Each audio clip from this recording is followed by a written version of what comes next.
અને યજ્ઞ પૂરો થયો અને ભગવાને આજ્ઞા કરી, ભગવાન કૃષ્ણએ કે હવે એક સંતને તમે અહીં પધરામણી કરો, એક સંતને અહીં લેવો ત્યારે તમારો યજ્ઞ પૂરો થાય અને એને જમાડો ત્યારે આ યજ્ઞ પૂરો થાય. એટલે પાંડવોને ભગવાને આજ્ઞા કરી તો તમે સંતને ગમે ત્યાંથી તમે લઈ આવો. એટલે સંતને લેવા માટે પાંડવો નીકળ્યા,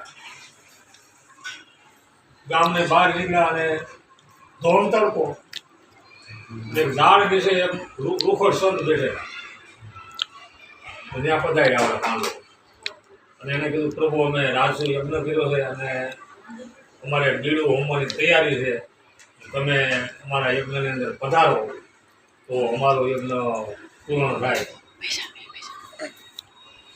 એટલે એ સાધુએ શું કીધું કે મારી એક શરત, હું જમવા આવું પણ આવા 100 યજ્ઞ કર્યા હોય ને ત્યાં હું જમવા જાઉં છું, બીજે કે હું જમવા જતો નથી.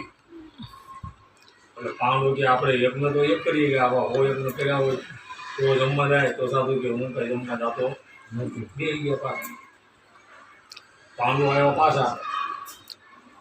ભગવાન કહે કે તમને કોઈ સંત મળ્યા નહીં? તો કે પ્રભુ સંત મળ્યા પણ એને એવું કીધું કે 100 યજ્ઞ કર્યા હોય ત્યાં હું જમવા જાઉં ને જમવા જતો નથી. એટલે ભગવાન વાત કાઢવા મળ્યા. પછી દ્રૌપદીને યાજ્ઞા કરી, આ બેન કેમ અમને અહીં લઈ આવ્યા? એમ દ્રૌપદીને આજ્ઞા કરી, હવે તું જા કે સંતને ગમે ને એમને લઈ ત્યારે પછી આપણો યજ્ઞ જમ્યા પછી. એટલે દ્રૌપદી સાથે માણસો લઈ અને ગયા સંતને ગોતવા. નીકળતા નીકળતા એ જ્યાં સંત હતા ને ત્યાંથી મળ્યા પધાર્યા.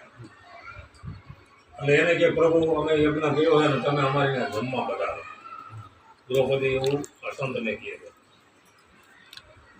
એટલે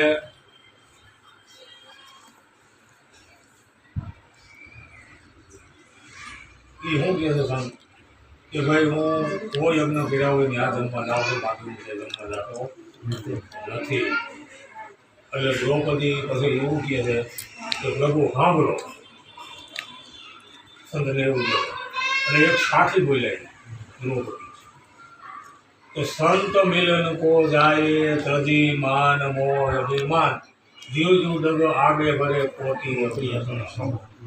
કે ડગલે ડગલે મને ખોટી યજ્ઞનું ફળ મળ્યું તમને તેડવા માટે. કેટલા ડગલા કર્યા તમને તેડવા માટે? મને ડગલે ડગલે ખોટી યજ્ઞનું ફળ મળ્યું. અને સંત હળદરના ઉભા રહ્યા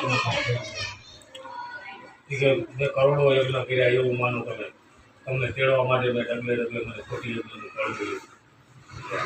અને સંત હળદરના આવી અને ત્યાં પ્રસાદ લીધો અને એનો રાસ પૂરો. તમારા ક્યાંક અવભાગ્ય છે, મોટા અવભાગ્ય છે તમારા. ઘણા લોકોનો કંઈક પૂંચાઈ છે.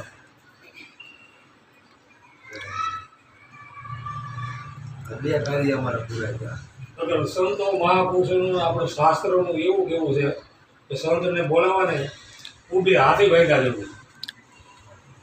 હાથીને બાંધો ને હાથીને નો પૂરું કરી જેવું છે. એ તમે ધારો તો જે નો ધારો ત્યારે વસ્તુ એને સંત કહેવાય. અને આ અનાયાસે ભેગું થયું છે. તમારા કોઈ ભાઈ